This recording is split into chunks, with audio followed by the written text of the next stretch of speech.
notice its absence. It is easy to feel discouraged right now, and it is understandable to feel that we have no power to stop the chaos happening around us, but we do. And dedicating ourselves to work to fight for others and our community, that is work worth doing. So I want to tell you 3 ways that our team at Red, Wine, and Blue is choosing to engage in this work: consistency, community, and connection. First, consistency. Red, Wine, and Blue works year-round. Our organizers, both here and around the country, know the communities we serve in, and we aren't tied to any one election. We are here determining what are the needs, who is willing to do the work, and how can we help. When the election is over, we are still here, doing the difficult work of figuring out as a community how to forge a path forward, to keep adapting, to protect the communities that we live in. Second, community. We help women find their people because we know that many hands make manageable work and that the joy found in gathering is in itself an act of resistance. There is strategy and there is action, but it all starts with women sitting around a table with friends they hadn't met yet. A Red, Wine, and Blue gathering rarely feels like a business meeting, and it sometimes feels like a party. And the work we do is serious, but the way we feel and what we get to experience while doing that work is something we can choose. And we can choose delight over despair, and so we do. Finally, connection.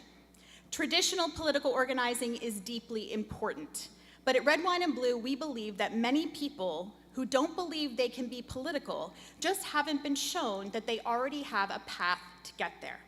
Empowering women to advocate for issues they care about in the networks they have already created reveals opportunities to engage politically outside of that traditional path of knocking doors and phone banking. And we know that personal narrative makes an impact. Knowing your audience means you can use the power of story.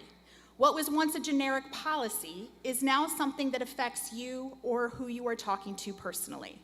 The connection is already there. You have things in common, even a shared history. There is power in that, and we want to help you harness it. Consistency, community, and connection is how we are showing up to protect our people, protect our values, and protect our democracy.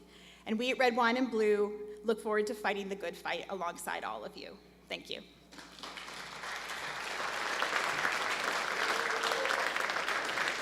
Thank you so much, Amy. Okay, next up, he probably needs no introduction. It's your very own Allentown Mayor, Matt Turek. Matt is obviously Mayor of Allentown. He brings a background in international business and extensive experience in economic development to his role. After significantly contributing to job creation and attracting billions in investment to the Lehigh Valley through his work with the Allentown Economic Development Corporation and Lehigh Valley Economic Development Corporation, he was elected mayor. His focus is on building coalitions and fostering a government that reflects Allentown's diversity and addresses its challenges with innovative solutions. Everyone, please welcome your mayor. Thank you, Elizabeth. Thank you, Elizabeth. Good evening, everybody. Welcome to Allentown. Welcome to the beating heart of the Lehigh Valley. Bienvenidos. So happy to see you all here and engaging in this important conversation. I was talking with Elizabeth earlier, and there's 1,000 different directions that I could go with comments today. I appreciate your very well-constructed remarks related to Red, Wine, and Blue. I might be a little less well-constructed here because I'm swirling around a lot of different issues. One that I want to point out, so I am lucky enough through my position as the mayor of the city of Allentown to be involved with the U.S. Conference of Mayors. And last year I volunteered to chair a standing committee on children, health, and human services. And when I asked the president of the conference if he'd be interested in appointing me as chair, I thought we'd be talking about the intersection of public health and all of the other things that we do as cities for most of my time as the chair. The ways that we invest in economic development and how that has a positive impact on the health of our communities, the ways that we can build better streets and roads that increase safety in our city and consequently have a positive impact on well-being, the ways that we can make smart investments in our city's economic development infrastructure around childcare and have positive impact on the future of our communities. That's what I thought we were going to be doing. What we do now is, unfortunately, spend most of our time figuring out how to defend Medicaid and SNAP benefits for cities. And that's part of what I want to talk about with you all today. We have a very simple job at the city of Allentown. Local government can be pretty boring. It's fundamentally creating a safe, clean, and healthy environment that promotes the well-being of our residents. It looks like plowing the streets and cutting the grass in the parks and inspecting apartments to make sure that they're safe. It's pretty mundane stuff, but it has a positive impact. But we can only do the things that we do when we can count on a social safety net that is supported by all levels of government. And that's one of the big things that I worry about now when we look at a potential future of Medicaid cuts. We have protesters that are out there right now defending Trump tax cuts for billionaires, which is absolutely insane. It's absolutely insane, but it's particularly insane because these cuts come at a cost, and they come at the cost of our cities, our communities that we serve. And the chaos that we are constantly pushing back against is at our door. And without the ability to count on a federal government that is making smart investments in children's nutrition, making smart investments in behavioral health care that gets people the treatment that they need and keeps them off of the streets, without that, our job totally changes as a city. Our job cannot be about just doing the basics and plowing the streets and changing the streetlights. All of a sudden, we are trying to manage a completely dysfunctional social system. So one thing that I'm thinking about a lot is Medicaid. The other thing I'm thinking about is an investment that the Biden administration smartly made in the city of Allentown. We received notification last year that the Economic Development Administration was going to invest $20 million in something called a recompete project at the city of Allentown, which would bring funds to job training, toward certification of people who are returning home from incarceration, credentialing for manufacturing. It would allow us to make smart investments in industrial real estate in our city. It would allow us to find new ways to get people to good jobs across the Lehigh Valley. And most exciting for me was that it would invest in childcare that would allow people to return to the workforce so they weren't spending more on childcare than they would earn it with a day of work. And that is something that we are still plugging away at. And as we're thinking about the conversations that we have here now, that only comes as a result of legislation that Congressman Khanna co-authored in the Chips and Science Act. And it is bipartisan legislation. And it's a bipartisan approach to investing in Allentown's residents to give them a chance to get ahead, to give them a chance to access good jobs, to give them a chance to invest in themselves in a way that will allow them to be part of an American Renaissance, industrial Renaissance. But that doesn't work if you're tearing it all apart. And that's one of the big concerns. I was talking to some of our friends from UAW earlier, and I think you'll hear more about that upcoming. But if we are continuing to structure an economic environment in the United States that discourages companies from not just investing in American factories, but pushes them away from American investment and American manufacturing, that's absolutely bonkers. And we have to find out ways to reverse course on that. So there's a ton that I could talk to you about around a city like Allentown, but the last thing I want to say to you is how important local elections are. It is critically important. We are in the middle of, on Tuesday, we have a primary here in the city of Allentown. We have a handful of people who are standing up and asking to be elected to things like city councils and school boards and county executives and even mayors, and they are not demonstrating a strong commitment to the values of our Democratic Party and not displaying a strong commitment to supporting locals. And what's critically important, what must be understood about those elections, is that we have an opportunity now to elect people who are going to stand up to the chaos. And if we make a mistake in those elections, we risk electing lapdogs to Trump.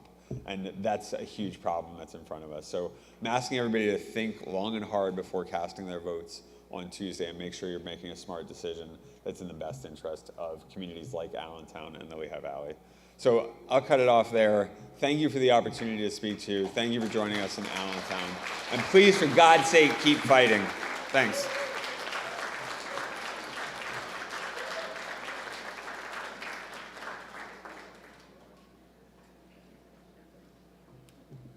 Thank you, Mayor.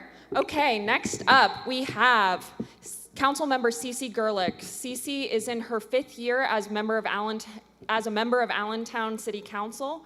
Prior to her service on the council, she served 8 years in the Allentown School Board. Cece is a proud progressive. She has passed and advocated for policies in support of the unsheltered, LGBTQ, immigrant, and working class communities. She strongly believes in the power of government to address people's problems through policy and organizing.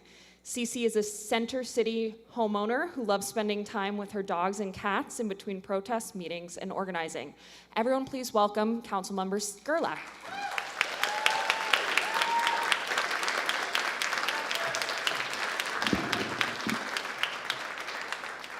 Hey everyone, it's so great to be here. It's so great to see each of you here. And thank you to everyone who helped to organize this event. Honestly, when I look out, I know many of you, I see power. And that's what the folks outside are afraid of.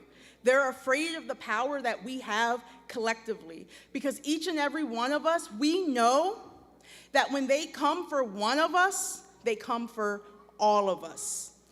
We know that your freedom is interlinked with my freedom. We know that your freedom is linked to the freedom of an undocumented father.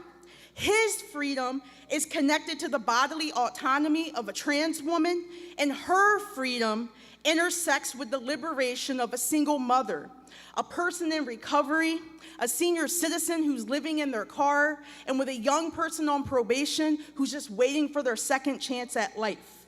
So in the words of James Baldwin, if they come for you in the morning, they will be coming for us at night.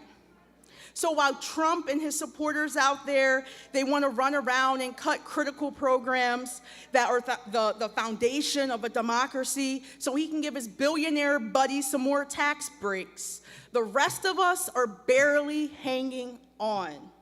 And 5 minutes away, there are people sleeping in tents. We are surrounded by beautiful buildings, shiny corporations, and wealth, and all the beautifulness of what you think America is, right? But 5 minutes away, there are people in tents. It doesn't have to be this way. This is not normal.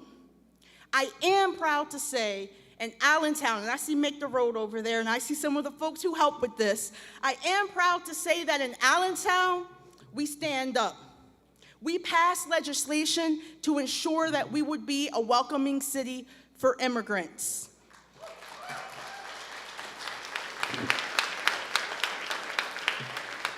Now let me tell you though, it wasn't easy. In the beginning, just 2 of us signed on to that bill. That bill that should be so obvious, right? 2 of us signed on. In fact, that bill should have been dead on arrival. It was doomed to fail. But you know what happened? Our trans community showed up to stand with immigrants. Our black community showed up to stand with immigrants. Our young people lobbied council and the mayor. Our immigrant community shared their stories. And working class people, working class organizations, they showed up and they showed out. And guess what? That baby passed unanimously.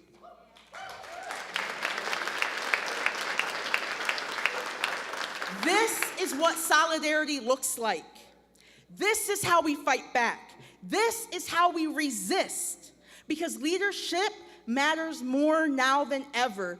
It's school boards, it's councils, it's commissioners, it's mayors, and hopefully a future congressperson who need to have the courage to stand up for the communities that are under attack through policy, passing local policy, state policy. We need leaders like Congressman Khanna who are bold and unapologetically progressive. We are not powerless. I hear that clap. We are not powerless, but I gotta admit, if you watch TV and you look around, it's scary. Sometimes you don't even know what to think and where to focus and what to do. So when I get moments like these, I think about my goddaughter's kids, and I saw them walk in over there.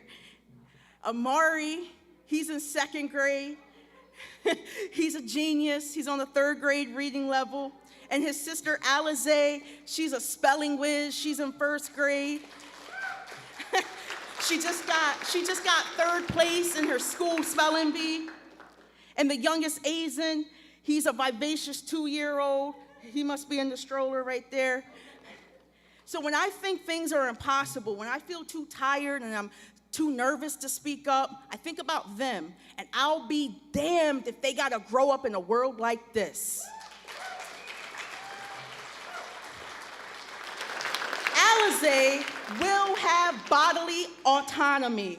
Amari will not live in fear of being racially profiled. And Azen will have a quality education where he learns the truth about America.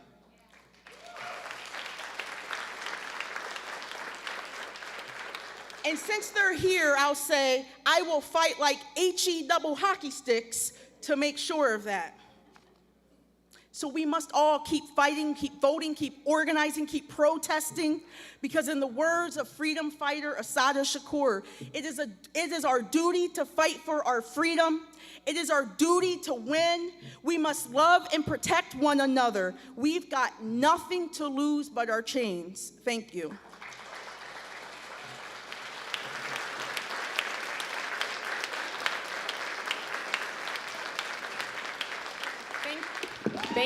Thank you, council member. Okay, next up, excited to introduce you to State Senator Sharif Street. Many of you already know him. He doesn't need an introduction. Elected to Pennsylvania State Senate in 2016 to represent the 3rd Senatorial District of Philadelphia. Senator Street is an attorney who began his public service as a community activist. Currently, he serves as the Democratic chair of the Senate Banking and Insurance Committee and made history in 2022 by becoming the first Black chairperson of the Pennsylvania Democratic Party. A dedicated advocate for issues such as affordable housing, criminal justice reform, and healthcare access, Senator Street was instrumental in creating Penny, Pennsylvania's state-based health insurance exchange, and has championed legislation on urban agriculture, climate change, and an agenda that centers working class people. Please welcome Senator Sharif Street. How you all doing today? Good. You know, I appreciate the warm introduction, but listen, we're here because in Washington right now, Republican Congresspeople in their conference are talking about what programs, what benefits they want to cut in order to pay for tax cuts to billionaires. They want to cut, Speaker Johnson said they got to find $1.3 trillion in cuts that are going to affect regular people, so that they can give tax cuts to the richest people in America. In the first round of Trump tax cuts, 3 people, not 3%, 3 people in the Walton family benefited to the tune of $31.8 billion a year. Not 3%, 3 people. These are the kinds of tax cuts we're talking about. And it's important. And then they say, well, you know what? Because I don't want people to be fooled. Because a lot of people say, there were people in the Lehigh Valley who, not everybody voted for the other guy, did it for the wrong reasons. They were misconstrued and he lied to them and they believed it. But they said, you know, I think he's gonna make my life better, Senator.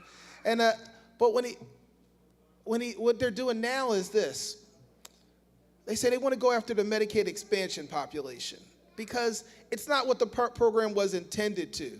Let's talk about who that is. Well, the Medicaid expansion population in Pennsylvania is 700,000 people. And those were people, most of whom had jobs, but their jobs just didn't provide benefits. They didn't have access to health care.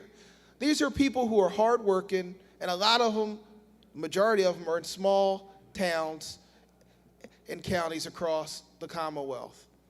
And you know what? A lot of them voted for Donald Trump. And he wants to cut their health care so he can give tax cuts to billionaires. Let's talk about who are some of the other people in Medicaid. There are people who are senior citizens because you work your whole life, and in this country, and I chair an insurance committee, insurance, for almost no one, there is no form of insurance that will pay for long-term care stay in a nursing home. So mom or dad works their whole life. First, they make you sell your house. House is gone, equity is gone. And then you run out of money, and Medicaid has to pay. They want to cut benefits to those seniors as well. Seniors who would need, and remember the days when we always talked about seniors having to choose between health care and food. We would have to go back to that, because as we age and we have health care that can keep us alive, the cost of that health care gets increasingly expensive. And they want people who've worked their whole lives and who Medicare doesn't cover all the expenses, because when Medicare runs out, you need Medicaid. And they want to go after seniors who've worked their whole lives and make them, why? Because they want to give the richest people in the world tax cuts. Let's talk about some of these other things that the other groups of people, the disabled. This might be the one that it makes them cringe when they're talking at the microphone, but it doesn't make them cringe when it comes time to put up those votes. They're talking about cutting health care for the disabled. People who, for the fate just had it that they needed health care throughout life, and they're the mentally disabled, people who are intellectually challenged, those folks, they're on it.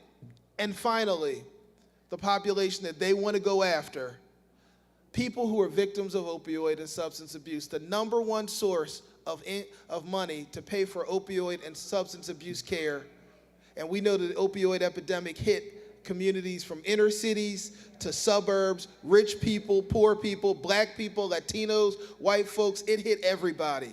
But guess what? If you weren't already rich, you needed Medicaid to pay for substance abuse disorder. If you were addicted to fentanyl, you needed it. And guess what? It was their buddies that made billions getting people addicted to fentanyl. The fentanyl wasn't brought in from anywhere. It was manufactured here.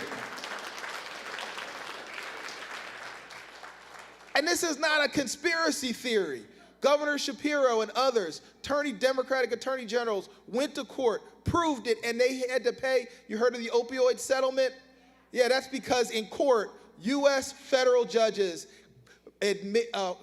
found them guilty of profiting off of getting people addicted to opioids, lying about how addicted it is. And now those same people who made billions of dollars off of getting people intentionally addicted, of destroyed communities, broke families, broke people, they now want to get a tax cut, and we want to not, and they're sitting there figuring out, they want to debate about whether they're going to cut the Medicaid funding that would undergird substance abuse disorder, whether it would get people off of drugs that some of those people were construction workers, some of those people were firefighters, and they got injured, and they were told that if they took this, it wouldn't be addictive.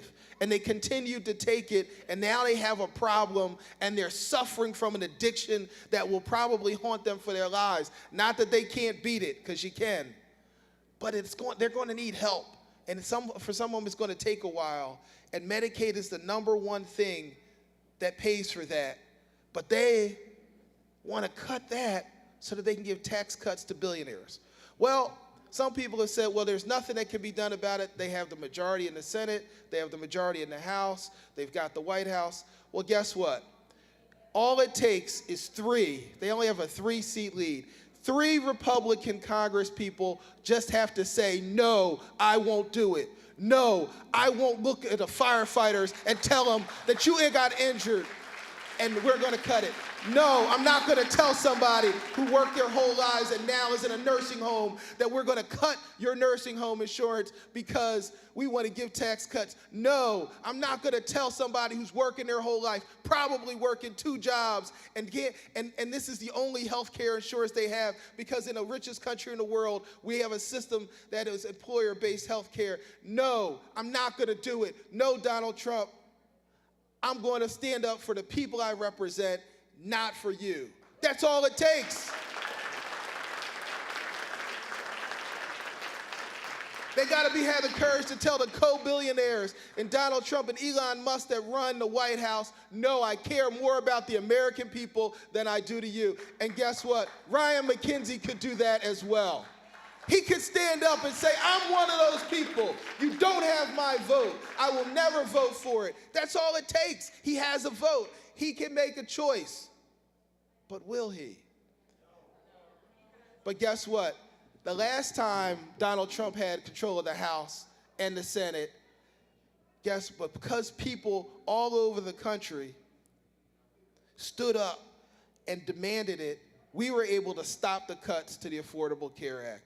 And guess what? These folks aren't going to do it because it's the right thing to do, because they already know it's the right thing to do. But I believe that people right here in the Lehigh Valley, I believe people across this country can send a loud and resounding message that we won't take it. And guess what? We need to make sure that they fear us more than they fear Donald Trump. And that's how we save health care. We save benefits because if all they understand is fear, they need to understand the fear of the power of the people and understand that the power of the people is more powerful than the people in power. That's what this country has been founded on. It always has and it always will be. My message to you is really simple, and I've talked longer than I plan to, but I want you to understand this, and that's an occupational hazard for politicians.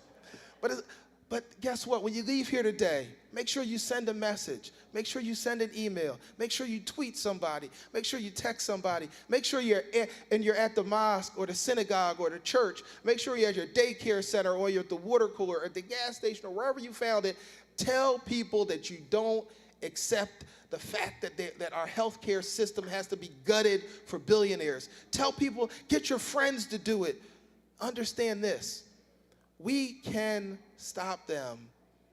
We can't, and then next year, we can take our Congress back. And in 2028, we can take our country back when we take the White House. We've got to never stop believing that we can do it. Never stop working. We can do it. You can do it. And guess what? And I'm standing here in a place that once again, in the most swing area of the most swing state in the entire United States of America, the epicenter of where it's going to start is right here in the Lehigh Valley. I believe in you. We can do this. God bless.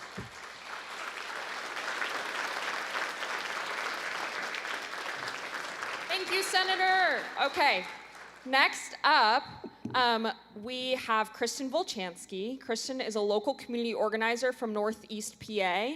In her day job with Action Together NEPA, she and her colleagues are dedicated to community action and political advocacy.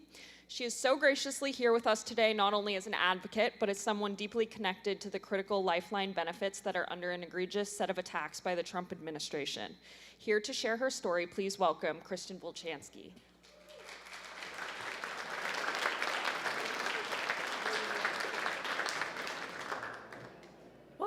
Talk about a tough act to follow. Good evening. It's an honor to be here to speak to you tonight. My name is Kristen Volchansky, as Elizabeth mentioned. I live in Hellertown with my husband, Jeff, the handsome fellow who's in the third row. Many people, much smarter than me, have detailed the harm posed by these proposed 800 billion plus cuts to Medicaid and also the ACA. How the work requirements will kick vulnerable people off of Medicaid.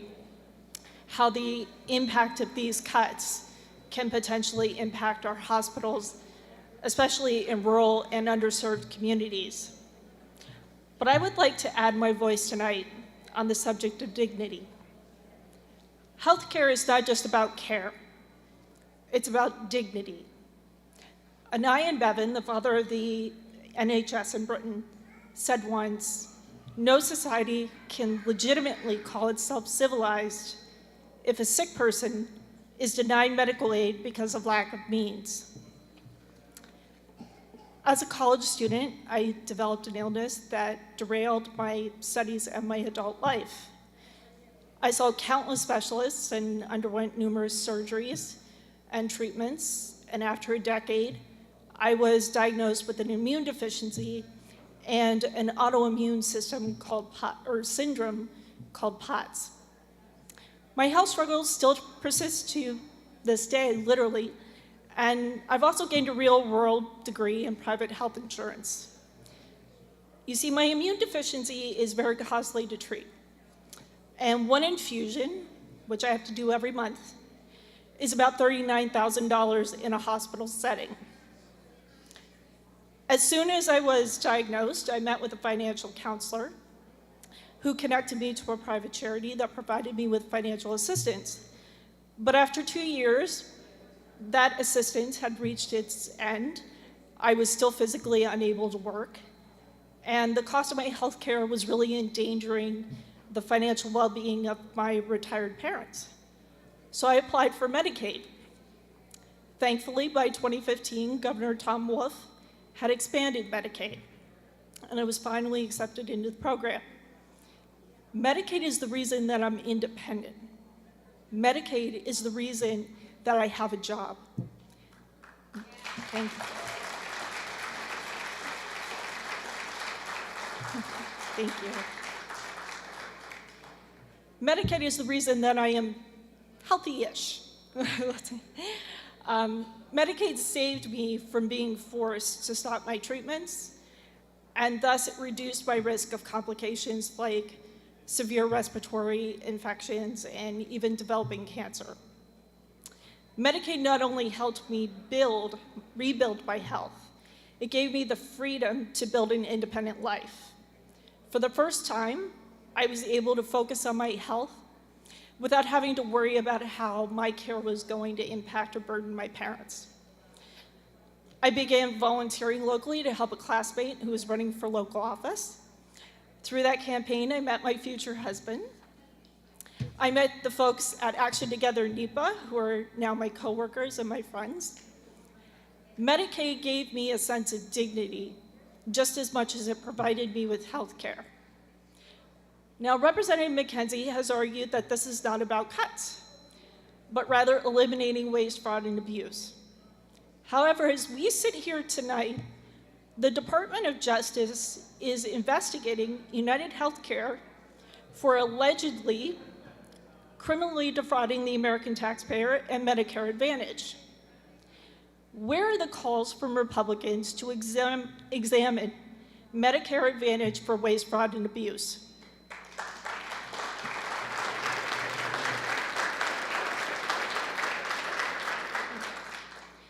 Where are the calls for greater accountability for private companies like United Healthcare? Why are Republicans more than willing to take healthcare, life-saving healthcare, away from more than 800,000 vulnerable and hardworking Pennsylvanians in this community, in our community and communities across the Commonwealth? Budgets are a moral document, and these cuts are a choice. Congressman McKenzie, you have a moral obligation to come look constituents like myself and many of you in this room in the eye, hear our concerns, and answer our questions.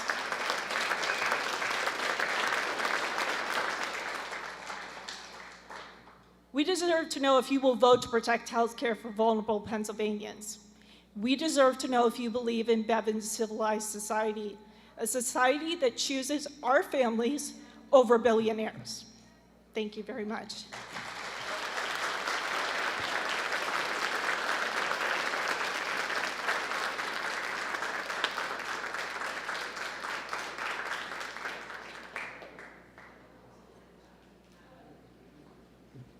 Thank you so much, Kristen. Next up, I'm so excited to introduce, we've had a lovely conversation and meeting today, and I know UAW always turns out strong, and so we're very happy to have UAW in the house. I'm happy to introduce Mike Shupp. Mike has worked with Mack Trucks for 26 years and is currently the Vice President of UAW Local 677 and Chair of the Lehigh Valley CAP. Please welcome Mike. There's Mike.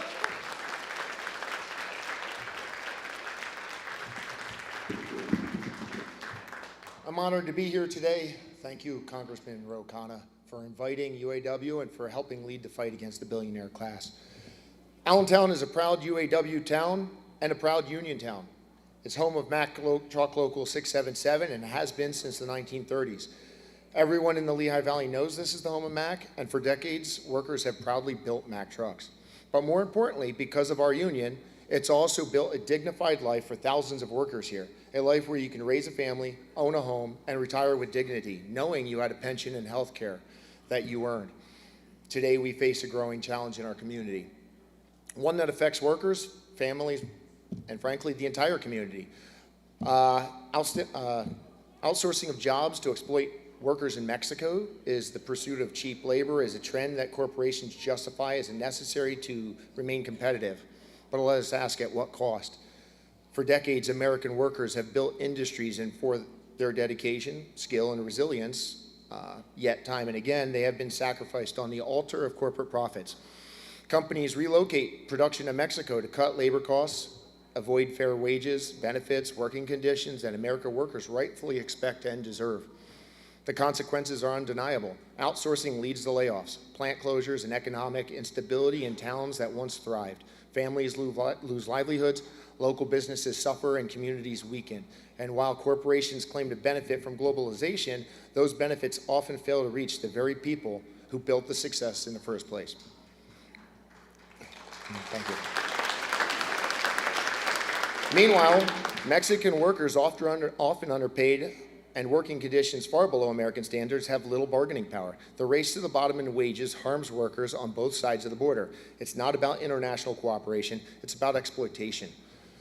We must advocate for policies that hold corporations accountable, policies that reward companies for keeping jobs in the U.S., strengthen workers' rights, and ensure fair wages in both countries.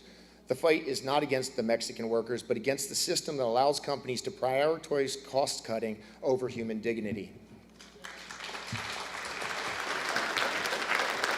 Now the future of Mack Trucks is on the line. To the workers at Mack Truck, it's no more than just a job. It's a legacy woven into the fabric of this region. For over a century, Mack Trucks has been a source of pride, opportunity, and economic stability, providing generations of workers with well-paying jobs, strong union representation, and the ability to build a future for their families. From the factory floors to the highways where Mack Trucks rolls strong, its impact goes beyond employment. It shapes communities, strengthens the manufacturing industry, and upholds blue-collar values of hard work, craftsmanship, and resilience. Workers at Mack don't just punch a clock. We carry the weight of tradition that has defined Lehigh Valley's industrial strength. Yet, like all legacies, Mack's future hinges on the decisions made today. With plans to shift production to Mexico, the company has also announced layoffs, underscoring economic uncertainties to cast a shadow over the legacy and raise pressing concerns about job security and corporate strategy.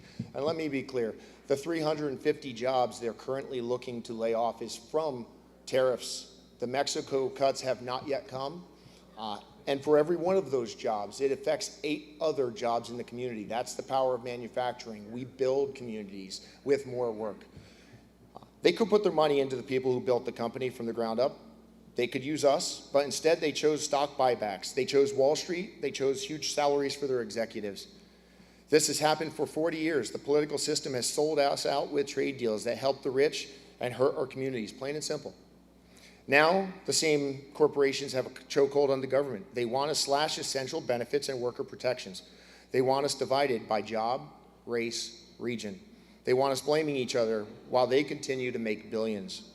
We're demanding the politicians stop standing with the billionaire class and start standing with us, the working class.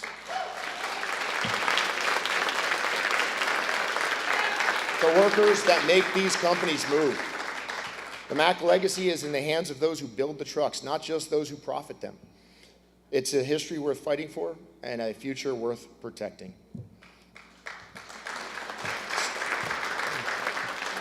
We are here today to say loud and clear, stop putting profits over people, That is why I'm proud to introduce Congressman Khanna, a true fighter for the working class.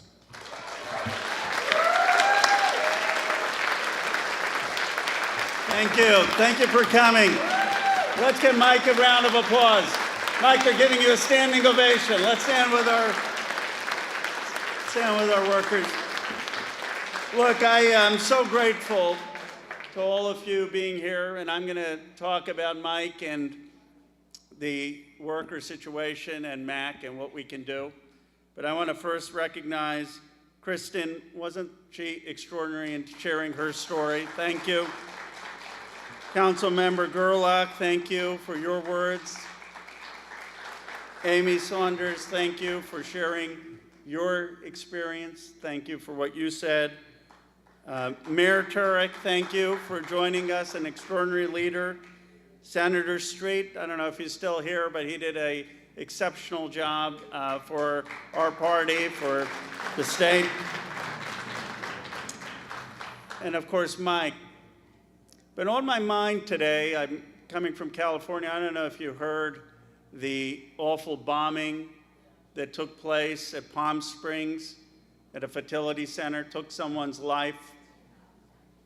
Just a few weeks ago, your governor, Governor Shapiro, faced an arsonist that traumatized his entire family.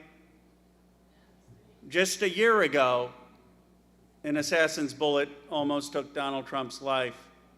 There is too much violence in this country. There is too much anger in this country. There's too much division in this country. Regardless of what we believe, we need to start to come together as Americans to affirm democracy and civil conversation. And in that spirit, because it's been on my mind since I represent a district in California, and this Palm Springs bombing shook me. And I started to think about my call with text with Governor Shapiro, and I started to think about the assassination attempt last year. In that spirit, I was really appreciative that as I came here, we had 3 supporters for the President Trump. We had with us Katie and Lisa and Kelly, and we had a conversation. They're in the back of the room, and I said to them, you know, there's one place that we agree. And they looked at me, said, you know, guy from California. Then I said I was born in Philadelphia, broke some ice in Bucks County, we're going by Bucks County. But I said, look, Americans pay way too much for prescription drug prices, way too much. We pay more for our drugs than every other country in the world. And so President Trump had an executive order, and he said in that executive order, Americans should not pay more than people in every other country. And I went to the House floor, and I said, you know, when it comes to taking on big pharma, that's not a partisan issue, that's an American issue. And I'm going to codify this executive order. We got Democrats on it, we have Republicans on it. The people who are not for it are the $16 billion of lobbying money of big pharma. Let me tell you one place that all of us can come together. Let's make sure no American is paying more for our drugs than people in every other industrialized country. Let's make sure we actually codify the executive order so that we can, in a bipartisan way, finally deliver for the American people. So you don't have a case like I do, a friend who has psoriasis and can't afford $8,000 out-of-pocket costs for his medicines. It's crazy what's going on in this country. And it's because of big pharma. So I've introduced this bill. We've got 2 Republicans, 2 Democrats. I assume the president will sign it. It's his executive order. And we should really know whether the people who are going to be on it, are they in the pockets of big pharma, or are they going to stand with the American people? That's something that we can all come together on. We can also come together on what's going on with Mack Truck. Look, I believe we need to bring back manufacturing, but how about we first stop more manufacturing from leaving and going to Mexico? And here's the reality of the tax code. Did you know that if you're a corporation, you pay 21% in the United States for tax? You know what you pay if you go to Mexico? 10%. How about we start taxing companies for offshoring jobs at least as much as we tax them when they create jobs here? We need to make it very clear to Mack Truck that they're going to pay an offshoring tax if they take those jobs and send them to Mexico. And, you know, and here I'm calling on President Trump, I'm calling Congressman McKenzie, work with me on fixing the issue going on in Mack Trucks. They raised the price of their trucks. Now, I disagree with the president's blanket tariffs, and they raised the price, Mack Trucks raised the price, and Mike told me now 25% less orders on the trucks. They would make almost 100-some trucks every day. Now they're making 25% less. Now, the president has actually reduced the tariffs on some of the, on China and some of the other countries. But guess who hasn't reduced their prices? Mack Truck. So today I'm calling on the president, I'm calling on Congressman McKenzie. Let's put pressure on Mack Truck and make two things clear. They should not be sending those jobs to Mexico, and they need to reduce those prices on those trucks, and we shouldn't have the blanket tariffs that are raising the prices on Mack Trucks. We need, as Americans, to save those jobs.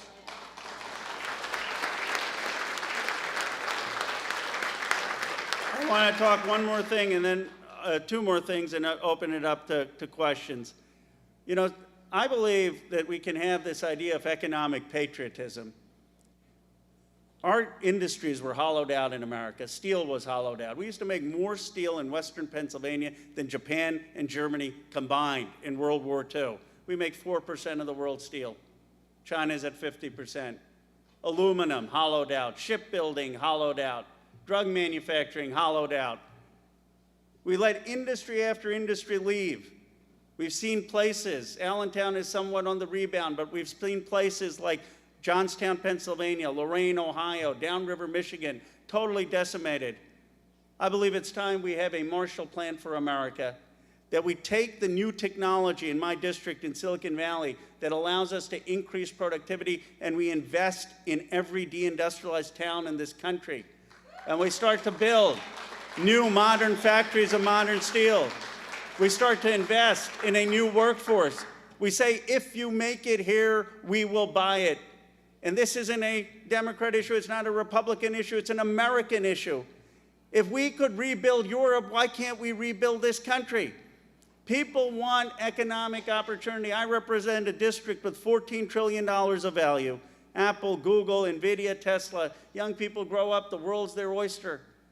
I want economic opportunity, not just for the kids in my district. I want economic opportunity for the kids I grew up with in Bucks County, Pennsylvania, and the kids in Allentown, and the kids everywhere in America. That's what we can do. And that vision of economic patriotism, of what it will take to bring new technology, to bring new industry, to bring new jobs across this country, I believe that can unite us as Americans. I want to end before I open this with what's going on Medicaid. Look, President Trump in the campaign said he would not cut Medicaid. And the House Republicans put forth a bill. And the bill, you don't have to just Google it. You don't have to take my word for it. You know whose word you should take? Josh Hawley. He's a Republican senator from Missouri. He penned an op-ed in the New York Times. The bill, the Republican bill in the House currently cuts Medicaid by over $700 billion. It's the largest cut in the history of the program. I'm here to make sure we stop it. I'd like Congressman McKenzie to oppose those Medicaid cuts. Those cuts, let me tell you what they are, because they say, oh, you're making this stuff up, you're exaggerating. It's not true. Look, they would stop and freeze something called the provider tax. That would mean $100 billion less for local hospitals in this community. They would impose enormous requirements of people to fill out these forms to get Medicaid. But so many of the people who need Medicaid either have a disability or are seniors. They won't be able to fill out the forms that are required, the complex paperwork that they want to impose. That's not just going to hurt seniors. That's not just going to hurt those with disabilities. That's going to hurt our hospitals who aren't going to get that funding and that revenue. And they're going to end up having to cut things like physical therapy or mental health services or close down services. Now, here's what I don't understand. There is no person in this country who represents more billionaires than I do. I got more billionaires in my district in Silicon Valley than anyone. And I keep saying, raise their taxes. I've been saying it for 9 years. They keep sending me back to Congress. How is this a hard vote for anyone else? Raise the taxes of the billionaires so we don't have to cut basic health care from our seniors, from our disabled, and from Americans across this country. We're the richest country in the world. We're the richest country in the world. We're going to produce so much wealth with AI. It's unconscionable that we can't tax some of that wealth to provide every American with health care, with child care, with education, with the things this country gave to me. That's the fair thing to do. That's the American thing to do. That's the patriotic thing to do. So that's why I'm back here in Allentown, to articulate a vision of economic patriotism, of common sense that can start to bring this country together and create the opportunities that this country gave to me and my family. My parents came here as immigrants. I was born in Philadelphia in 1976, our bicentenary. And I'll tell you something, it's the greatest country. I had teachers who believed in me, Little League coaches who believed in me. You can do anything you want in this country if you have a chance. I just want that chance for every kid, for every family. Health care, education, child care, so they can take their hard work and achieve the American dream. That's why I'm back in Pennsylvania.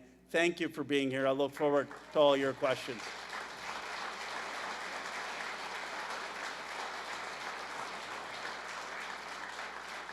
Do we have, Elizabeth, some of the questions? I know we have people. Yes, sir.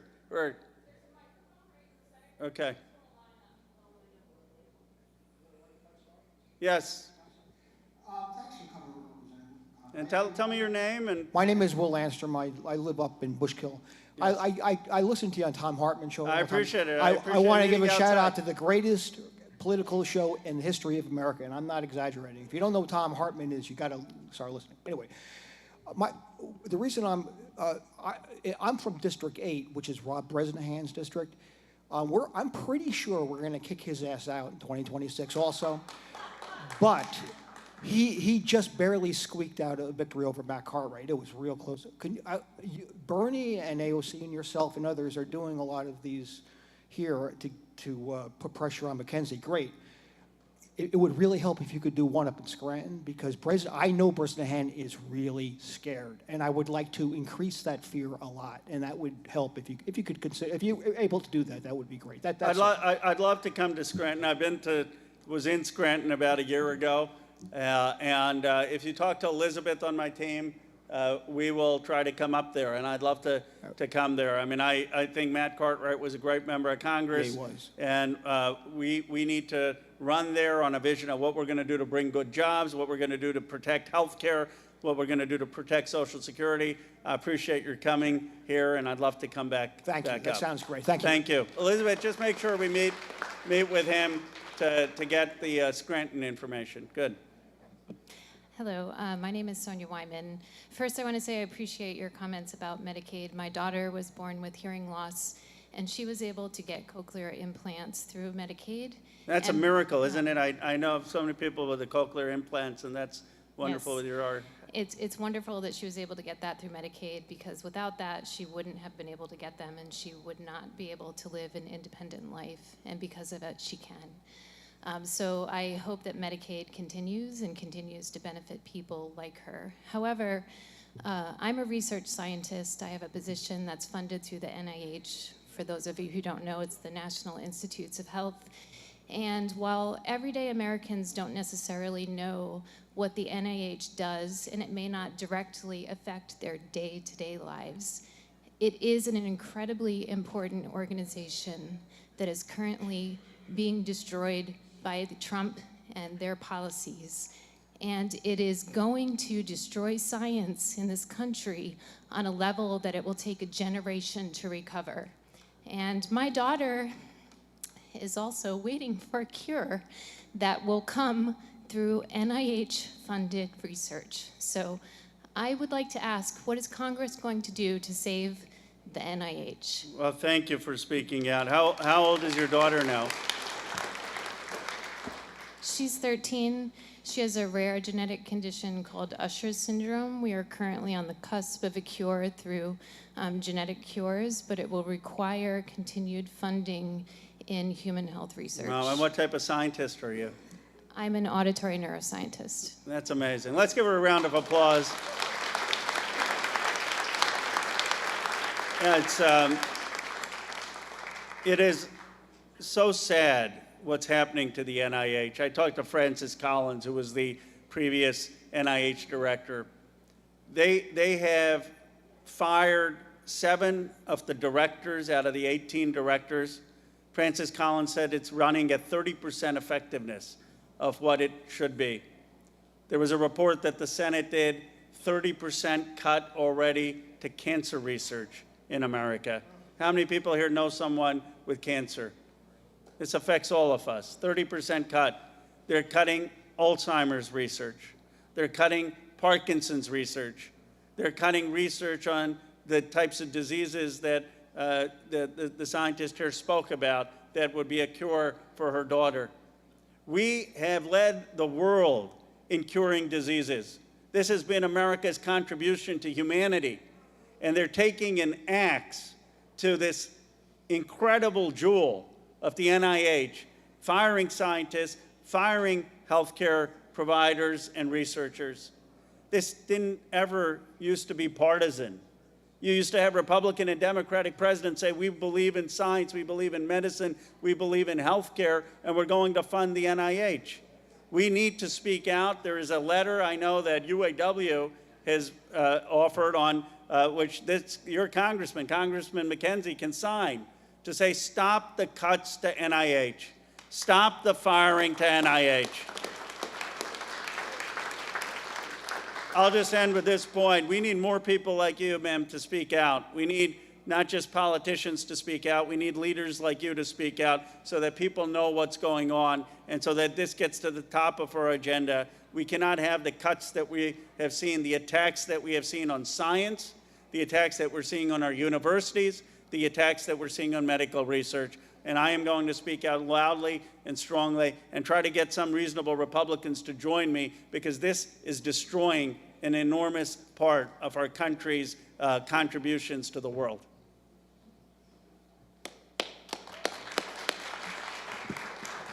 Congressman, I'm Wentz Valentine, Political Director of UAW Region 9. We represent over 60,000 members in Pennsylvania, New York, and New Jersey. First of all, NIH cut fundings is one of our priorities. We also represent over 100,000 across the country of higher education workers, and we're fighting for that. I'd like to thank you for making a trip here. I'd like to thank you for taking the time to talk to us.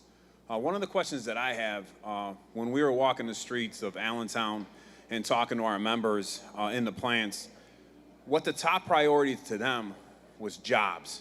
Jobs, jobs, jobs. And we feel, at least I personally feel, that the Republicans stole that narrative from us. What are your plans to take that back? I appreciate your saying that and asking that. I believe the Democratic Party needs to be adopting the platform of a new economic patriotism. We need to be the party that says we understand the future and we are going to understand what it's going to take to actually build the new jobs in communities across this country. Look, here's a problem I have with Trump and Vance. High tariffs are not going to just build new factories. You got to build things before you protect things. What is going to build the new factories, the new steel, the new aluminum, the new industry? We need federal financing for that. We need to invest in our skilled trades for that. We need more people who understand how to do the robotics and the AI to run the machines in these factories. We need to say, if you build things in America, we will buy them. We need to understand that not everyone is going to work in a factory. Yes, we need modern factories, but we also need to invest in our universities because there'll be a lot of good jobs in education. We need to invest in our hospitals so that people can get trained as a nurse, as a lab technician, because there'll be a lot of good jobs in healthcare. We need, in my view, a Marshall Plan for America. We need a White House Economic Development Council that focuses on developing every factory town. You know, David Brooks said, it was being charitable, he said Donald Trump asks all the right questions, he just says all the wrong answers. There's no doubt that there's a problem in this country that we have towns that have been left out. But instead of having a 19th century solution, a McKinley and Polk, I think it's time for the Democratic Party to have 21st century, modern, real solutions of how we're going to create jobs in these communities. And so I have been pushing my party for a new economic patriotism. Let's stand for our party is going to build this country back. That's, you know, they took the Made in America. You know who did Made in America? FDR. You know who industrialized America while the men were scaling the cliffs of Normandy? The women. They were in the factories. You also know what we had back in World War II? Universal child care, because when the women were in the factories, suddenly we figured the men said, well, who's going to take care of the kids? And so we literally built 3,000 war nurseries across America. If we could have universal child care back in 1945, I think we can have universal child care in 2025. That is a vision of the Democratic Party of building this country. Do you think the economic patriotism is going to work for trying to speak on this jobs issue? Absolutely. I think it's going to be great. And again, we like in the UAW, we like to call people our champions. And Congressman, you are a UAW champion, and I can't thank you enough. I thank you for your leadership.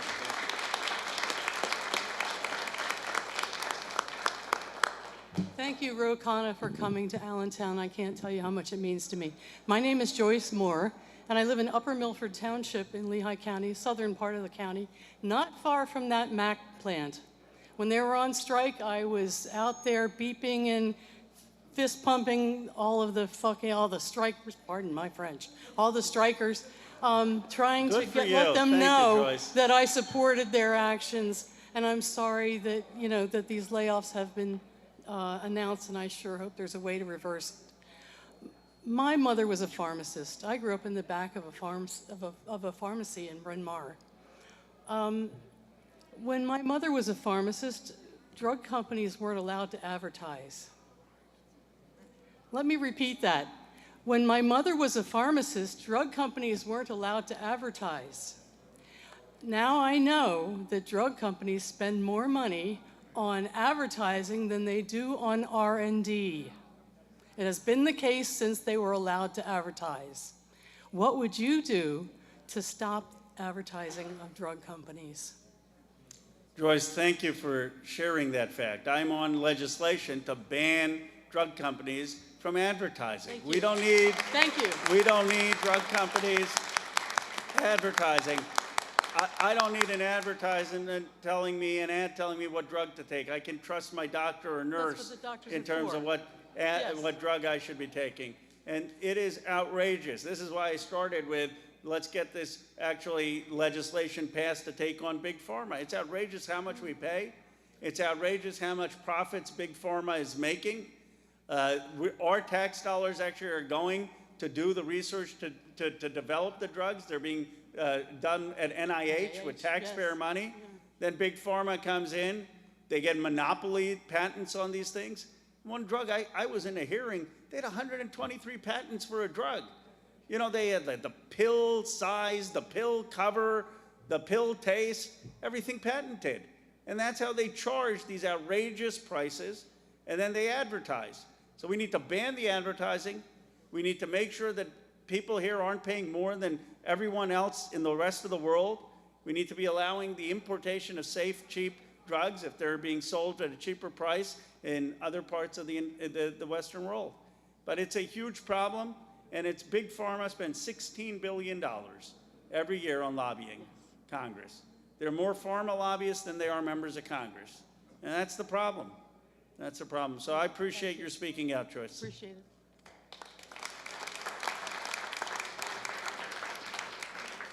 it. Yes, sir. Thank you, Ms. Khanna, for being here tonight. You kind of answered my question a little earlier when the gentleman asked about jobs.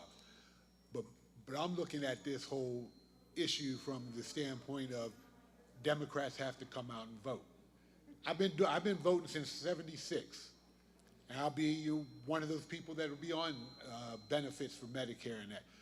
But each of these elections, it turns out, and they didn't come out this year, in 2024. We go through these cycles. Why can't we get Democrats to come out and vote? We got an election coming up on Tuesday. It's a spring primary, and then we'll have November, and we've gone through this. If Democrats would have turned out, we win. When they don't turn out, we don't win. We spend all of our time saying Philadelphia, Allentown, Pittsburgh, and Erie, you got to come out to vote. What about all the people that are out there throughout the state? I come from the state of Ohio. I grew up in Ohio, Pittsburgh area. But it's the same demographic setup as here. You go through Ohio, you see all the red counties. You go through PA, you see all the red counties.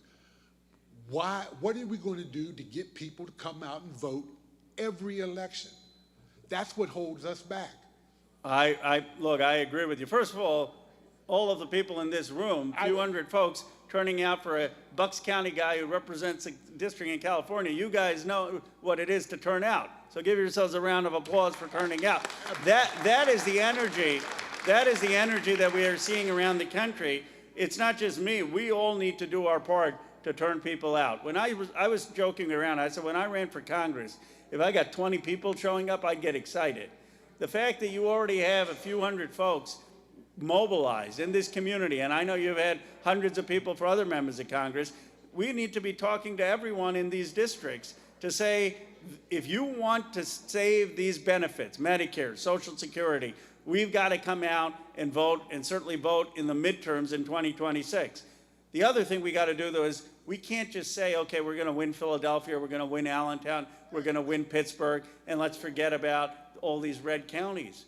We should be able to compete in a place like Johnstown and Farrell and Scranton and places that were steel towns and industrial towns, because we need to say we have a vision to turn around towns that were deindustrialized. It's not going to happen by just demonizing immigrants. Forget the morality of that. That's not going to do anything. Saying that, the Haitian immigrants in Springfield are eating dogs and cats isn't going to create a single job in Johnstown, Pennsylvania.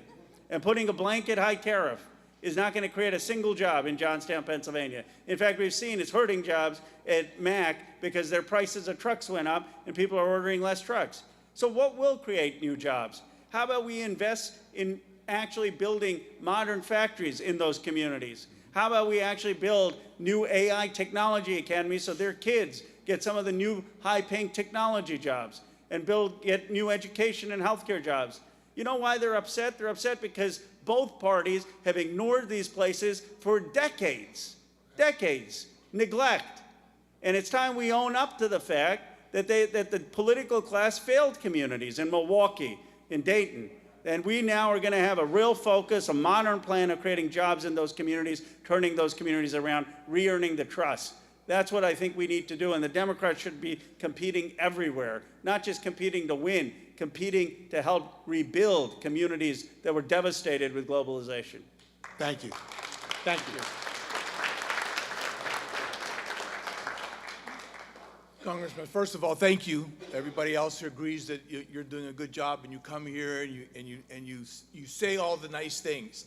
The other thing I want to say is thank you for mentioning Farrell, because Farrell, Pennsylvania is where I grew up and I was raised, and I moved to the Lehigh Valley in 1985 with my wife. I appreciate that. And my father was an activist, and I've been an activist at his knees. And I want to know why Congress doesn't hold its own hearings. I appreciate that we're in a minority. I understand that. But what stops you from having your own hearings, from capturing the news cycle? I remember when Republicans went after Roe v. Wade. Took them 50 friggin' years, but they got it. what is our plan? Not mine, I know what my plan is. What is your plan as a Democrat, as a congressman, to start ratcheting up? Because I'm tired of being nice. I'm tired of being diplomatic. I'm tired about saying we're going to listen to what this guy says, and we think that we're going to do nothing except bring it back. We're nice guys. We're Democrats. Oh, yeah. Bullshit. It's time for us to fight. So I want to know what you're, and the rest of Congress, how you're going to take the hammer and how you're going to strike the blow. That's what I want to know. Well, I love your passion. This is the 6th red district I'm in, and I'm going to 10 more, so I'm on the road fighting. But I'll tell you, in addition, we need not only these town halls in red districts, we need to do the hearings you're talking about. And I said, one of the hearings, I'm on the China Select Committee, and one of the things I said that the China Select Committee, the Democrats should do, is we should take a trip to the ports and show the American people how our ports are empty, how the ports are empty. Yes. And go to all of the Newsreel. ports Newsreel. and do the hearings there. We should be having hearings at Mack Trucks. Show the American people what it means when the prices go up and when the orders go down and when people are going to lose their jobs because of these policies. We got to get out of Washington. We got to do the hearings in communities. And you're absolutely right. You're absolutely right about taking the fight. You know what I was offended with this whole Qatari jet situation, this luxury jet? Yeah. I mean, on the one hand, you got Donald Trump talking about having a $400 million jet to go help him fly around the world. And on the other hand, you've got him lecturing America's kids that you can't have more than 3 dolls. I said, you can't have it both ways. Can't have it both ways. Yeah, I was stuck on the tarmac I had to drive down from Boston because my flight I was going to miss the town hall. They said I was on an American flight at 4 p.m. It was 5 p.m., 6 p.m., all because of the radar outages. But we got to be out there doing these things in the hearings, talking about real issues and what is actually affecting communities. So we need your passion. Thank you for that idea.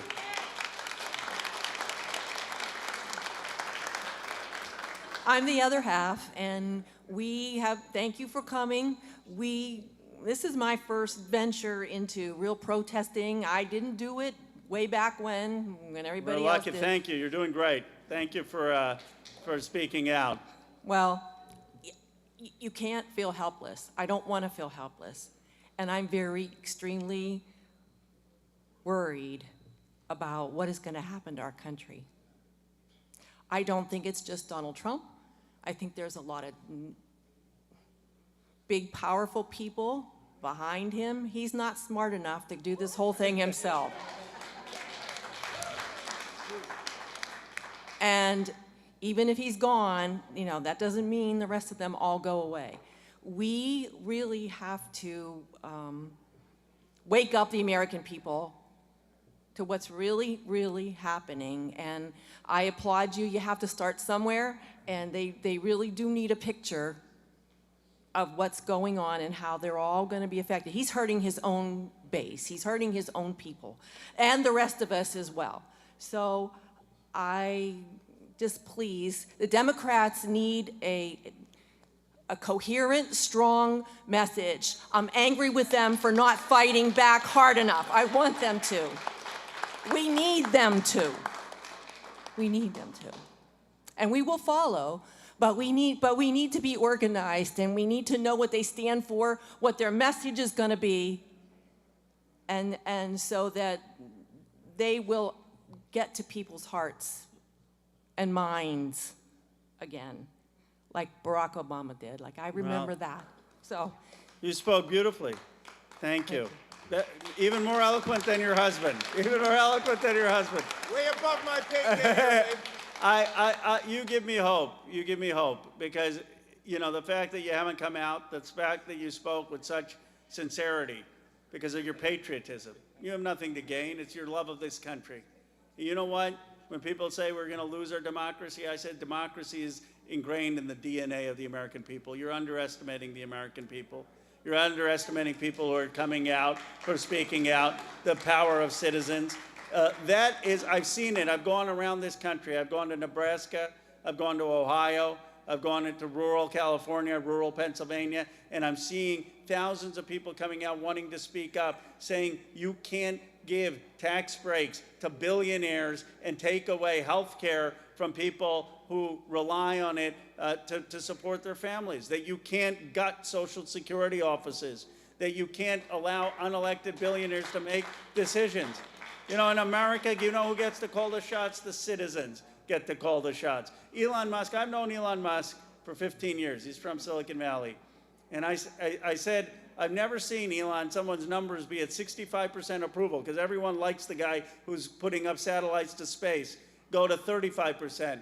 You know why that happened? Because they like you putting satellites up in space, but they don't believe just because you're a billionaire putting up satellites in space, you get to call the shots in an American democracy. Just like because you play good at basketball, you know, I may root for Steph Curry, but Steph Curry doesn't get to decide what happens in this country. I may listen to Taylor Swift. Taylor Swift doesn't get to make decisions about what we do to govern the country. You know who gets to make decisions in America? The citizens get to make decisions in America. And that is the essence of the Democratic message.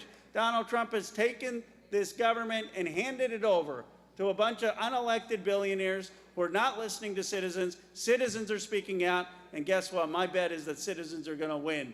They're underestimating the strength of the American public.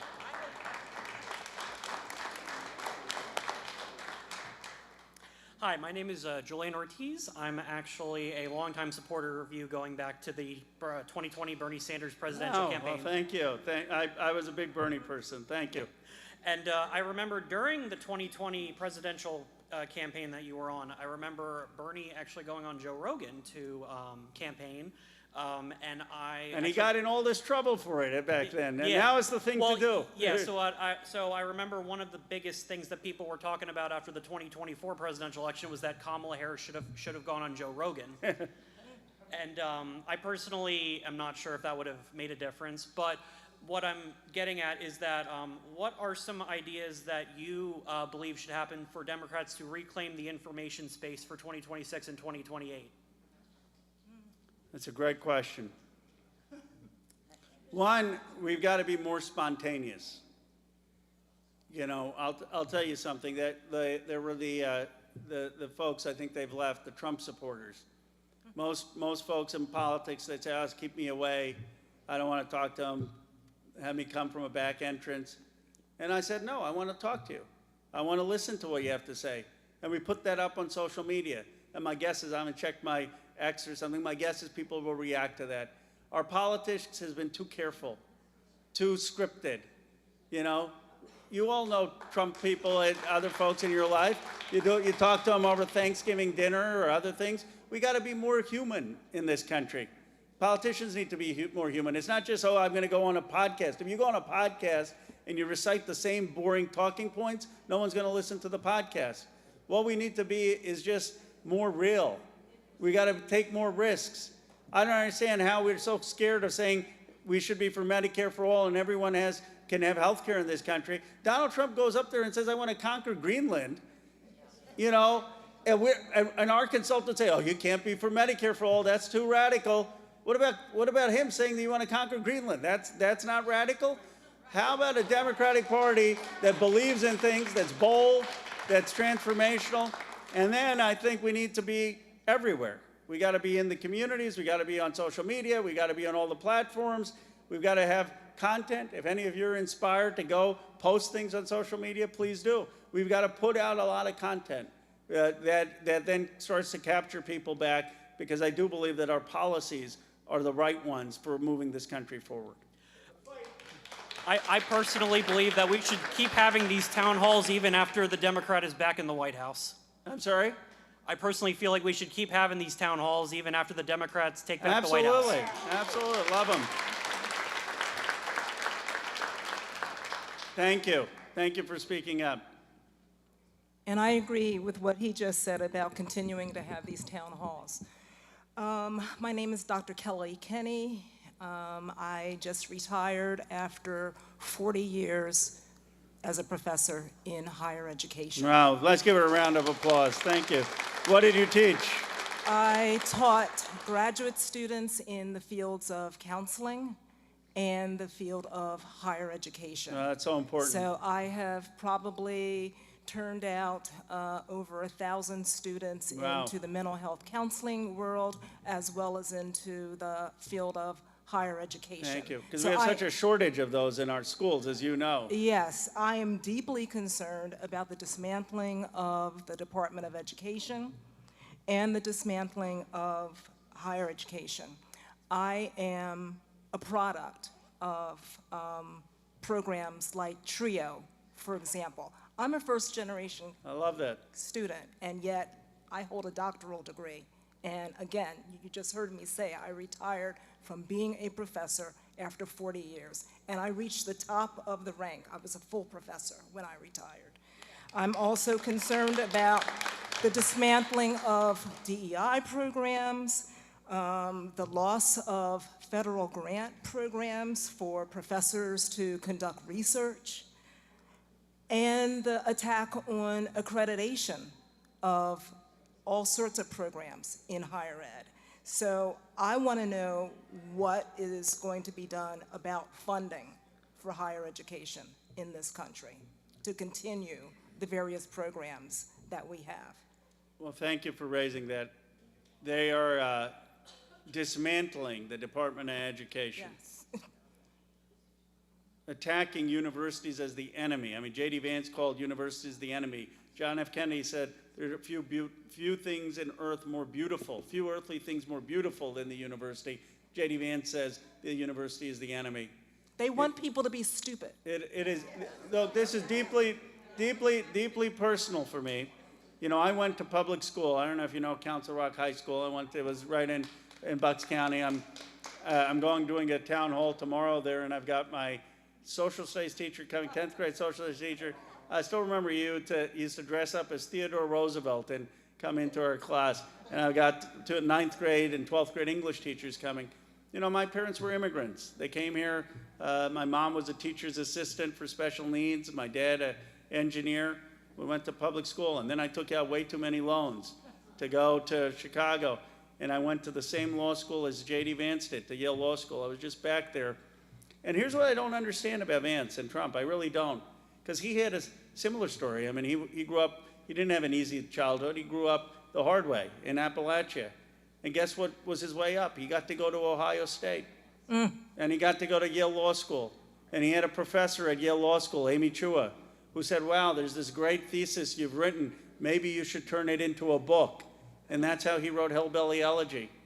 And you see, I believe that the chances you've had in life, you want to try to make sure that the next generation has a little better of a chance. Not that you pull the ladder up and then don't make sure other kids have the chances you had.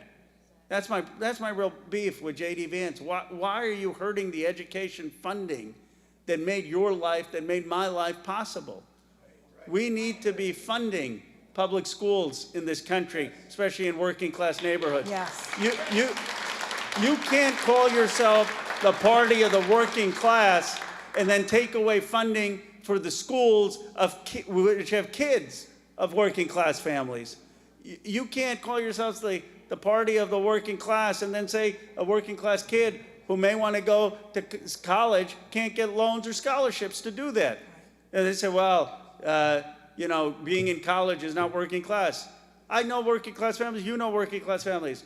Some of them have great pride in being an electrician and a plumber, and we need to invest more in skilled trades.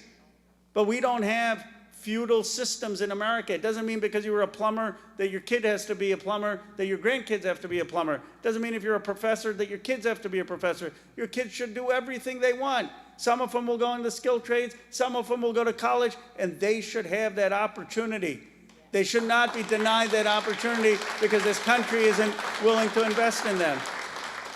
So education is a few percent of our budget. They're gutting it to provide tax breaks for the billionaires. And we need to call them out, and we need to stand up for education, and we need the congresspeople from these districts to stand up in this bill and make sure they aren't cutting the education funding. Thank you.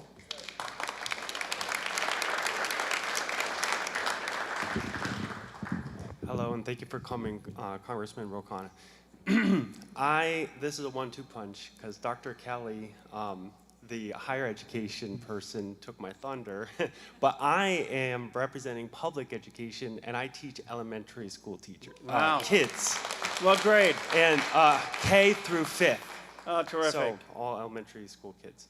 And I'm here, I wanted to bring up the Department of Education, how it's going, their plan is to bring it down to 0, and yet the Department of Military is gonna be $1 trillion.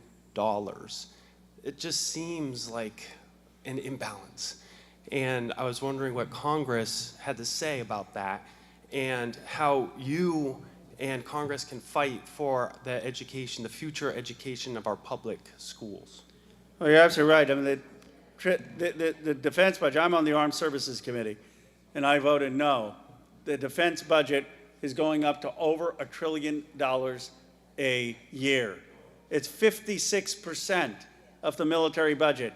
And it's not going to make us more secure. It's going in the hands of a lot of the defense contractors that are making obscene profits because they're sole source contractors and they don't have competition. I'm all for investing in our national defense. We have to be secure as a nation. I'm not for lining the pockets of defense contractors who are charging monopoly prices. They are adding $150 billion to defense. So much for Doge. I was like, where is Elon? Where are the cuts to defense? What they're doing, they're adding more to defense than the entire education budget of this country. Now, I want to ask you something. What do you think is going to make America a stronger nation against China in the 21st century? $150 billion more to the defense contractors, or $150 billion in the education of our kids, in teaching their kids how to read and write and know about technology and AI? And how about just knowing something about American history and town halls and the Constitution and the 14th Amendment and due process? We need to invest in our education. That was my way up in the world. When my parents came, they immigrated from India. I was born in Philadelphia, 1976, our bicentenary. And my parents said, you won the lottery. You were born in America. Go learn about this country's history. And we went to Constitutional Hall, and we would go to the Liberty Bell. And I immersed myself in the speeches of John F. Kennedy and Lincoln and Frederick Douglass and Martin Luther King. And I would go to school board meetings and town halls. I fell in love with the democratic spirit of America. We have to teach that love of our democracy to our kids. That's the most important thing that a public school does. And that's what we need to invest in. That's what we need to invest in as a nation. So thank you for what you're doing. And I will do everything I can to stand up for teachers and public education. Thank you.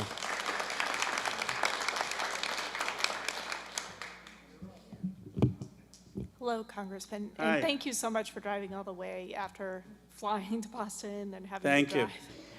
drive. My question goes to a lot of the reporting that has been seen in like the New York Times, Wired, as well as other outlets about DOJ personnel and the access that they've had to very sensitive systems within the government, and also personal information on federal workers, but also American citizens. Fully recognizing that Democrats are in the minority, what tools are available for the Democrats in Congress, both in the House and the Senate, to find out, one, what access have they really had to this information and these systems, and what can be done to secure that information? Thank you for bringing it up. It's a big concern. The DOJ committee, and these are young kids in like their 20s. I mean, I wouldn't want them to be doing basic my taxes, let alone being in these databases. And they have been in the databases of some of the most sensitive information on Americans. our health records, our Social Security records, our financial information, all in the hands of these folks. And we don't know, are they taking any of this data and putting it into a private company? Are they using it for AI, for turning that data into their AI models? We don't know what is happening to your data. Data you've given the government because you trust the government to look after you as citizens. You didn't give that to 20 or 30-year-olds at Doge. And we've got a Congress, that's not conducting oversight. The whole checks and balances, going back to high school social studies, it works because of the Federalist Papers. They thought people who were in Congress would be ambitious. They never let the president get too much power because they'd have too much pride in their own jobs. And yet you've got an oversight committee right now that's not willing to do oversight. They're not willing to have any of the people in from these agencies to tell us what's going on. So what Democrats have been doing is we've been trying to get some of the career staff in these agencies to talk, to share what's going on, trying to do some of the field hearings informally with people in these departments to try to get a sense of where the compromise has had. But this is why it's so important, and I'll give you a follow-up. This is why it's so important for us to take back the House. Because when Hakeem Jeffries is Speaker, the first thing he's going to do is tell the Oversight Committee to start subpoenaing these agencies so we can find out where that data has gone. Thank you.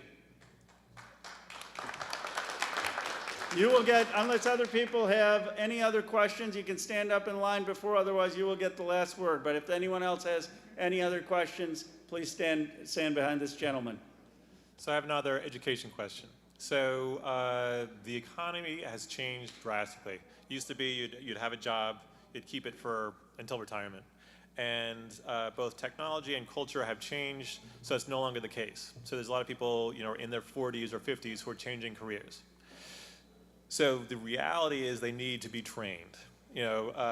So what responsibility does the federal government versus local government versus an individual have in terms of paying for trade school or community college to change careers and make that town viable? Here's why I'll give you the answer, and then I'll try to give you my reasoning. The federal government should pay for it. It's a much smaller cost to make vocational training, community college, public college free than it is on defense. And let me tell you why.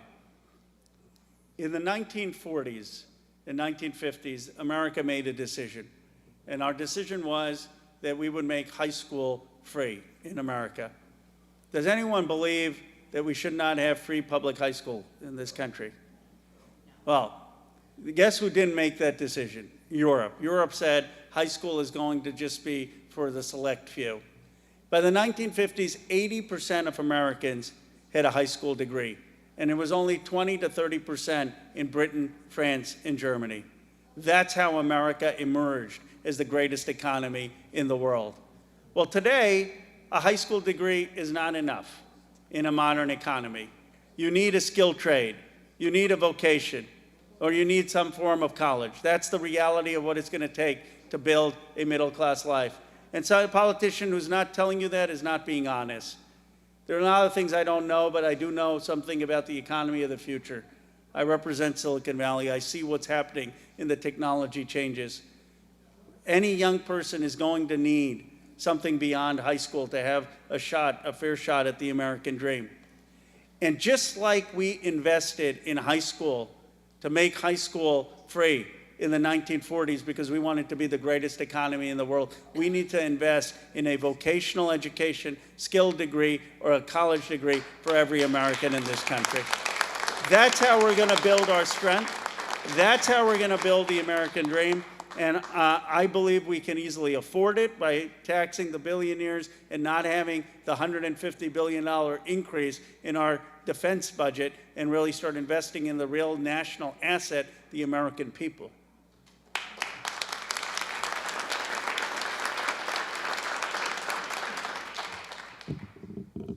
Hello, thank you for coming. I wanted to talk a little bit about people that are being sent to El Salvador.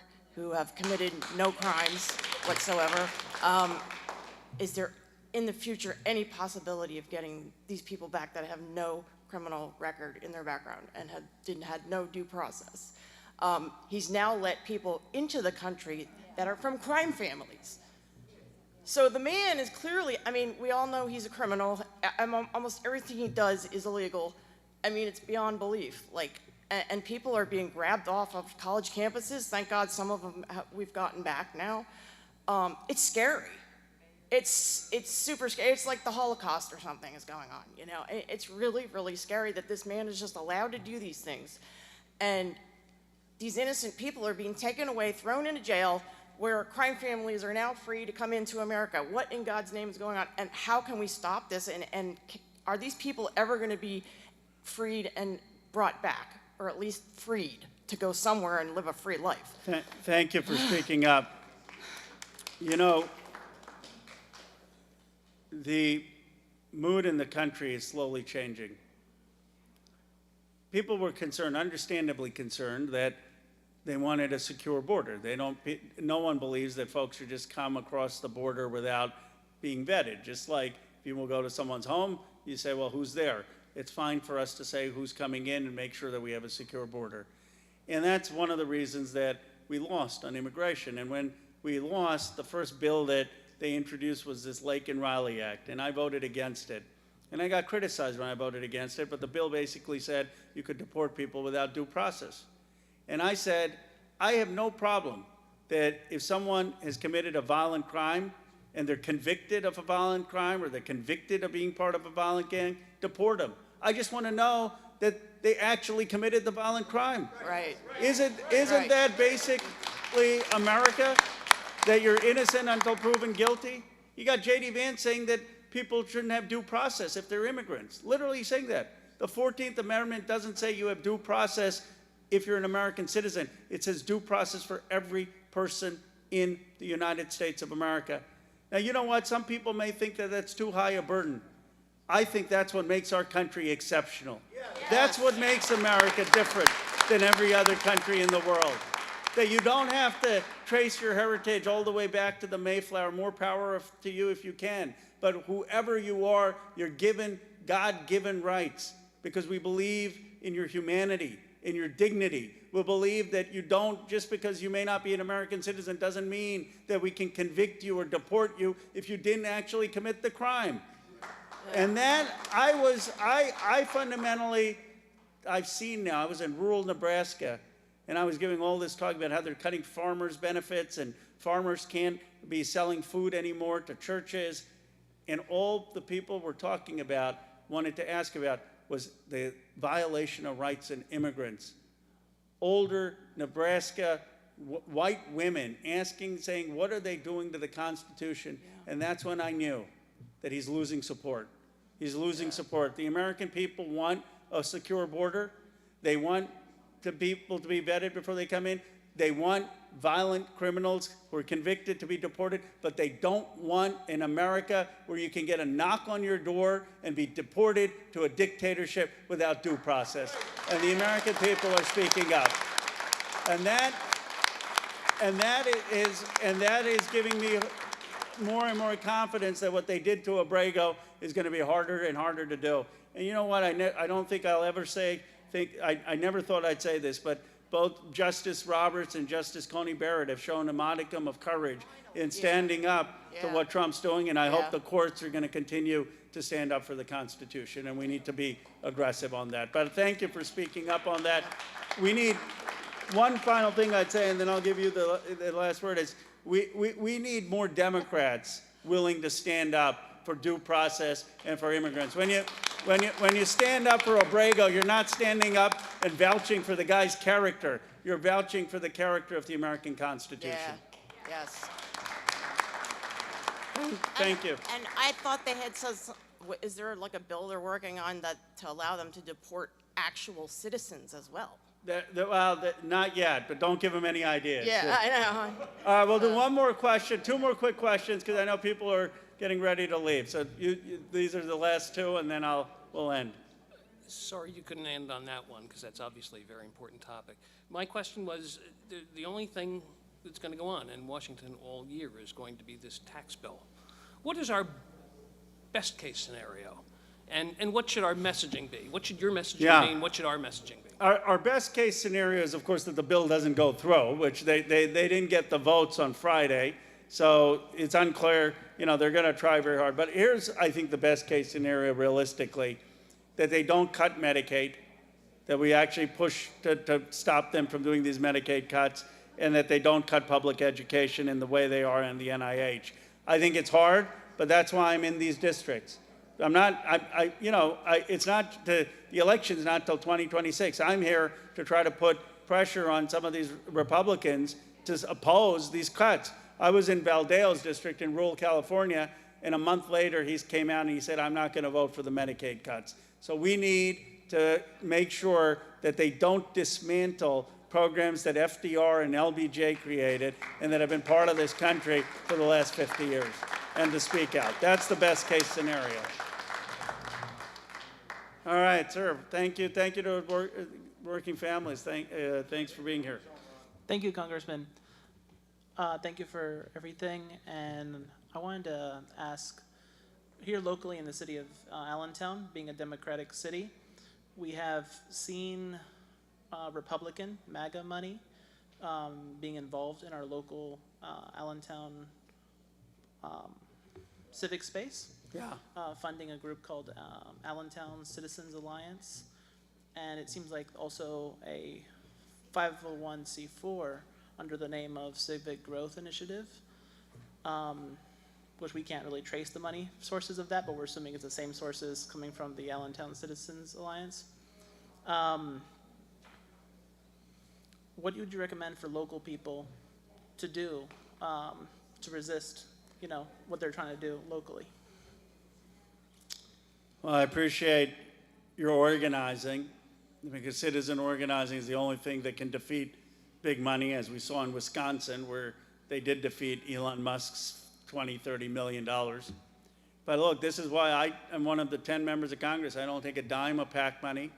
I don't take any lobbyist money. We got to get PAC money out. We got to get lobbyist money out.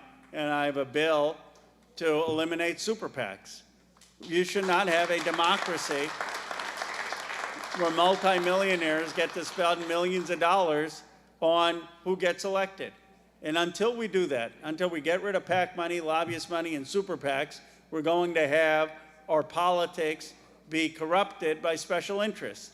And that's why we're paying these high drug prices. That's why we have drug manufacturers that can still advertise. That's why we don't get a raise in the minimum wage. That's why big insurance denies people who have real health conditions, and you've got to get all these prior authorizations. To change our politics, we got to get the money out of politics. And I'm working to do that, and I appreciate your organizing in the face of all of that. Ma'am, you'll get the last word. Okay, Roma Shrey, I just would, on the issue of messaging,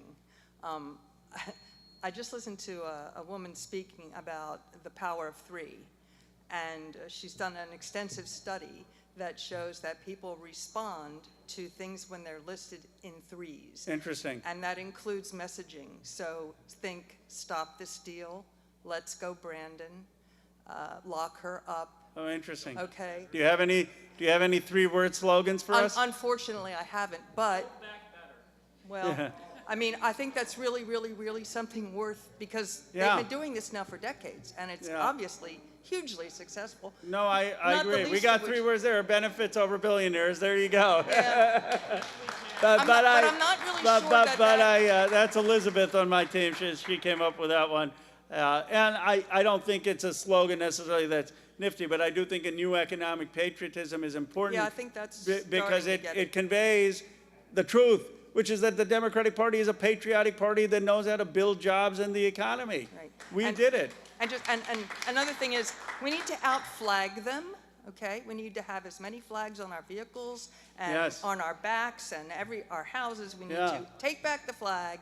I agree with that. And I hope Democrats will please stop using the term deportation. It's not the right term. That means, that's right, that when you deport someone, you're sending them back to their country, okay? This is disappearing, kidnapping, You know, it's not That's deportation. a good point. That's a great point. Do not use that word. It's not the appropriate word. And it just feeds, it's like red meat, you know? I agree with that. That's a good correction. That's a, yeah, and I agree. I mean, with Abrego, in fact, the court said you aren't allowed to send him to El Salvador specifically, and they sent him to an El Salvadorian prison. And in other places, you know, they're taking people off the streets who are legal residents, green card holders, and without any trial for simply speaking up, they're being disappeared or taken away. Did you have one more? Okay. So my name's Jim Schray. Yeah. And so Trump is obviously dissing what the courts are saying. What are we going to do about that? What can be done about it when he says, no, we really can't bring Abrego back? You know darn well he could bring him back if he wanted to. Yeah, well, the court was a bit too vague. I think they're going to have to be more explicit on that case. But I'll tell you what does give, so far one check on him, the only check on him really has been the bond market. I mean, he saw he was collapsing the economy and he pulled back. But I do think that the courts and citizen opinion has given him pause. There was a MAGA town, a town that voted for him, when there were 3 or 4 young kids who were being sent, disappeared, or taken away, and the town mobilized, and they said no, and those kids actually got to stay. So I think the more that the American people speak up, the more that we even start to have some Republicans speak up, the better chance to stop this. And we know that Trump he's not invincible. He folds. He folds pretty easily. He folded to President Sheinbaum. Unfortunately, he folded to Xi Jinping and on the China tariffs. You know, we see that when you push back, he often folds. And so what we need to do is push back. And maybe that's what I'll end on, is the real check on Trump is for us to organize, for us to push back, for us to assert ourselves, for showing up to things like this. I used to think people said, you know, is it going to matter? Did you want to say one more thing? I'm just concerned about his unwillingness to obey court orders. I mean, they're dancing around. They're just making a bunch of plays, legal plays, but they're not obeying what the courts are saying. They're not, but if you look at the public opinion polling, the biggest negative of any single thing he could do other than destroy the economy is to disobey the Supreme Court. The American people, that's where they draw the line. And we need to just be willing to speak out about it. The problem was, in the beginning, Democrats, for the first few months, weren't saying anything. We were so shell-shocked. We were so afraid because he won on the border and immigration. We had our own senators voting for the Lake and Riley Act to allow to send people away without due process. So when he started doing it, well, some of the Democrats voted for it. We need to be clear, and we need to be clear in standing for the Constitution. I'll end with this point. I think that people often say, does it matter? You know, you're taking out a Saturday night instead of being with your family, being with your kids, watching something on TV, you're out here, you're speaking.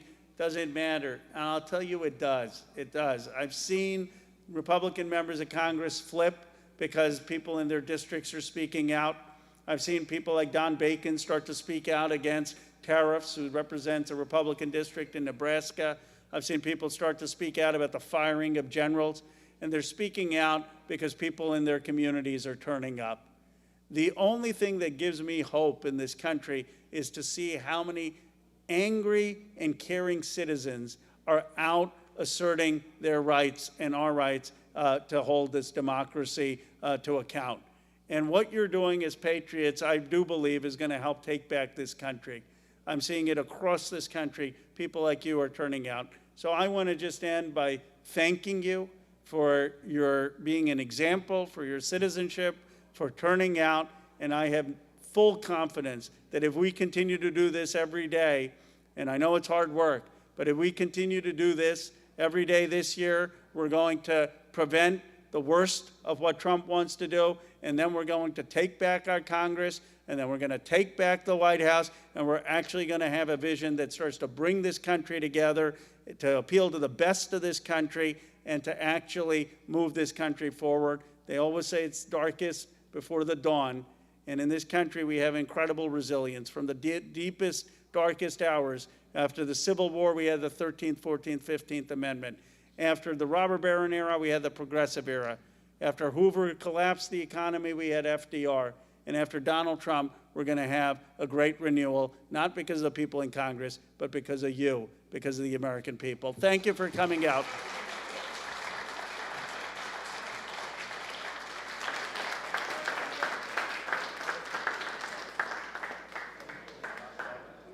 Thank you for coming, everyone. I just want to remind you all, even though I'm sure everyone here is aware, you have a primary on Tuesday, so go and get out and vote. And one of our awesome partners is Vote Save America, so if you need more information, feel free to go to votesaveamerica.com. Thank you all for coming.